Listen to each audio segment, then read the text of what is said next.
નમસ્કાર મિત્રો, આજે આપણે છે ને પીએચ લેવલ ચેક કરીશું. એક જ પાણી આ બંનેમાં વાપરીશું. આપણે આ ગ્લાસની અંદર આપણે આ બોટલમાંથી પાણી નાખ્યું, એ જ પાણી આપણે આ ડિવાઇસથી પાસ કરીશું અને એનું પીએચ લેવલ ચેક કરીશું. આ તમારી નજર સામે હું ડિવાઇસમાં પાણી ઉપરથી નાખી રહ્યો છું અને પાણી પાસ થઈને ગ્લાસની અંદર આવી રહ્યું છે. હવે આ પાણીનો આપણે પીએચ લેવલ કેટલો આવ્યો છે ને એ આપણે ચેક કરીશું. બંનેની અંદર આપણે 3 બૂંદ પીએચ ઇન્ડિકેટર નાખીશું. 1, 2 અને 3.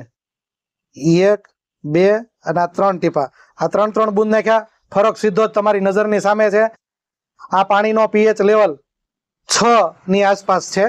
આ તમે જુઓ, એટલે ટૂંકમાં આ એસિડિક પાણી છે અને આ પાણીનો પીએચ સીધો જ 9.5 પીએચ ની આસપાસ પહોંચી ગયો. એટલે આ ઓલ્કલાઇન વોટર થઈ ગયું, જીવિત પાણી થઈ ગયું. આ ડેડ પાણી હતું એ લાઈવ વોટર થઈ ગયું, પીવા લાયક પાણી થઈ ગયું. એ આ મશીનનો જાદુ છે. એટલે આ મશીન વસાવો. આ ઇન્જેક્ટ ડિવાઇસ છે. આની અંદર કોપર છે, ચાંદી છે, જાંબુ છે, નદીના પથ્થર છે, એવી બધી અલગ અલગ મેગ્નેશિયમ ને ઝીંક ને એવી ધાતુઓ નાખેલી છે. એમાંથી પાણી પાસ થઈને આવે છે.